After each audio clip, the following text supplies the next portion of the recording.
these seats. Do you want to take a seat? Are you good? We good? We're on?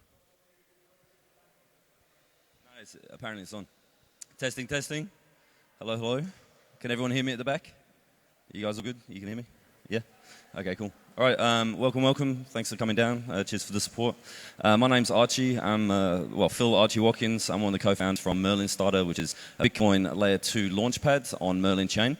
So I'm here for the next 10 minutes, basically give you an introduction on what we're actually doing as a launchpad, the broader ecosystem, how we envision it to scale, and basically the opportunities for developers, consumers, and the ecosystem at large. So yeah, BTCFi on steroids gives you a little bit of a hint as to where this is going. All right, cool. So just a brief history lesson, just for those in the room. I need to ask, who here is involved in the BTC ecosystem at the moment? Either holding Bitcoin, show of hands please, runes, ordinals, etc. No, no, okay, all right, yeah, great, thank you. All right, cool. So obviously Bitcoin market cap, untouched mining literally for many, many years. Huge market cap, 1.4, 1.5 trillion I think of today, but we're only talking about a 3 billion TVL overall. Compare that to the EVM side of the fence, 460 market cap and a 60 billion TVL, that's minus essentially the stable coins. Now, as we all know, for those who have been in the market for many years, the DeFi boom that literally happened between 18 and 2020, Ethereum providing that infrastructure, optimistic rollups, ZK proofs, you name it. Obviously the EVM chains that arose from that very, very successfully, layer 2, layer 3 rollup solutions, right? So as a BTC ecosystem, we have the blueprint as to what's actually worked, what's been tried and tested, and then there's various basically layer 2s which are now coming on the market, which basically a lot of people actually, it's scary, a lot of people don't know what's actually happening in the ecosystem. So Merlin Chain is the chain that we at Merlin Starter actually launched on. They did an incredible job from the beginning of the year, getting to 3 billion TVL, currently in around the 1.2 as of writing of this.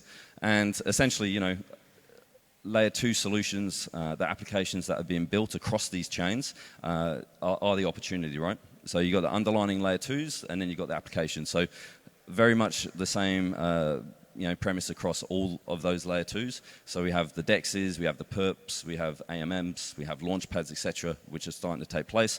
But as we all know, layer 2s, the purpose of it is to scale, to reduce the costs, and obviously the emissions. So, and increase the TPS. Now, just on here, I'm kind of basically giving you some alpha as to what we're doing as a project as well. So this has been constructed for a very good reason. We've got Core DAO in the top right corner, Bit Layer, and Bob Layer. So 3 additional prominent layer 2s, which essentially we'll be integrating in the next couple of weeks, basically throughout June. And then essentially as a marketplace, as a launchpad, yeah, we'll have a very dominant presence across those, basically those networks for obviously IDOs to happen. Now, that obviously provides that gateway for consumer participation, which is incredibly important for the opportunity. But we have the ability to do things differently, right? So if we think about the Bitcoin layer 2s, the Bitcoin layer 2s, EVM layer 2s, consider them as siloed networks, siloed islands, right? Which are basically, if you want to transfer your assets via certain bridges, etc., and reap those benefits, you can.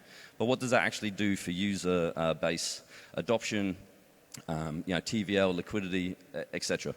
So the very powerful thing for Bitcoin developers and teams which are building within this ecosystem, we already have the blueprint which has been successful and not successful in the EVM, obviously, ecosystem. We have the largest market cap, and it's about how do we actually improve that capital efficiency, right? How do we make that available for developers? And most importantly, how do we provide sustainable yields for, obviously, the consumers and retail which are coming in? Now, the real nice thing is that there's a certain scalable solution which will be coming out in the next 2 to 3 weeks, the first version of it, which essentially is going to be network agnostic, but from a Bitcoin 2 layer perspective. And being EVM compatible through, obviously, Merlin Chain, etc., that enables us within Merlin Starter and what we're actually additionally building to scale outwards towards EVM chains. Now, put that into context, and we just dive in a little bit deeper, and then this is where we really get into the meat. Essentially, we've got scalable layer 3 solutions, which will be coming live on, obviously, the Bitcoin ecosystem.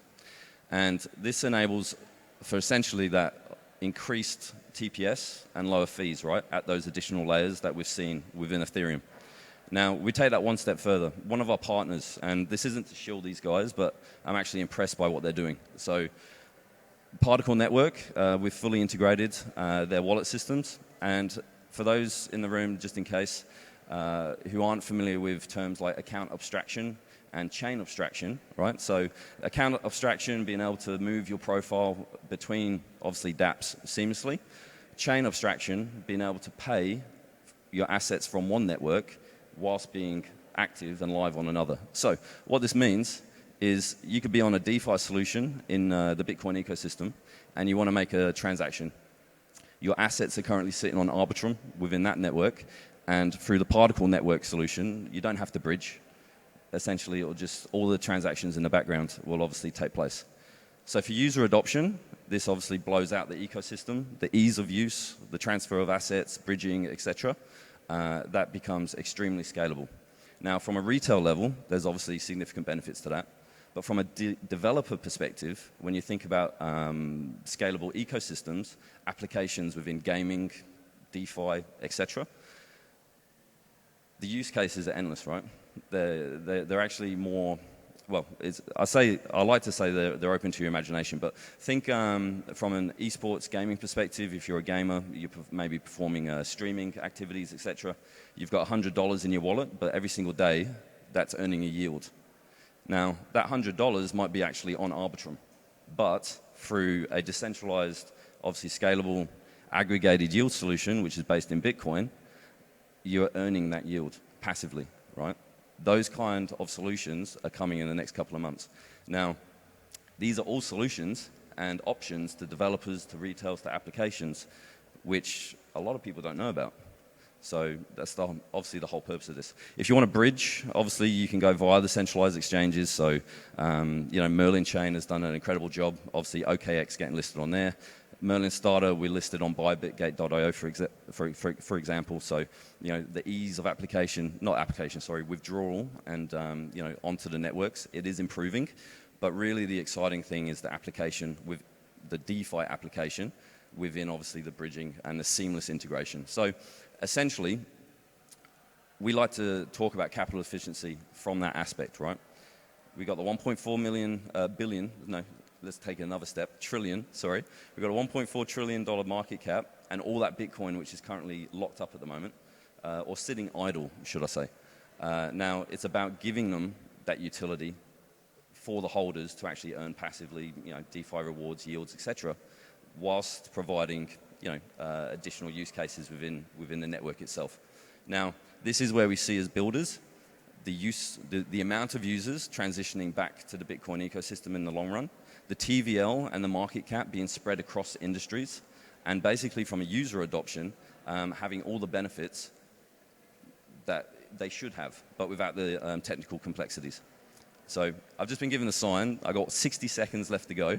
So I want to open it to the floor because my very last slide is, if you're not in it and you're not early, then obviously early bird gets the worm, right? So that's, just not a little hint, hint, nudge, nudge, but definitely look into what's been shared today. Is there any questions from the floor, just for 30 seconds? Sorry? Or what wallets do you use with this? Yeah, great. So Merlin Chain, Merlin Starter, we're EVM compatible, so MetaMask, RPC, settings, basically that's fine. But the beautiful thing about Particle Network, we've already integrated it, so you can just sign up, essentially get your wallet given to you, and then have that easy bridging use, yes, straight off the bat. Great question, though. Yeah. Any others? Okay, great. That when you mentioned the chain abstraction about being able to use your assets on one chain and have utility on another, it kind of blew my mind of where things can be going. Is it that big? Is it? Yes, Is very there the much so. opportunity for loans and collateralization of assets in that Yep. regard? Yeah, 100%. 100%. So the gentleman at the front very aptly said loans, collateralization of assets, cross-bridging application, etc. within gaming DeFi applications. That's literally what we're going to be seeing over the next 6 to 12 months. Now, one thing I do want to hit home before they kick me off the stage, obviously think about the proof of work versus the proof of stake mechanisms that secure these networks.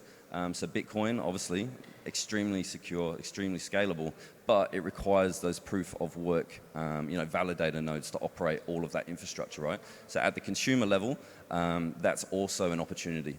So we're looking at it as a business, to run validator nodes to support other Bitcoin layer 2s. At the consumer level, there's also node sales which are happening as well. So if you want sustainable, obviously,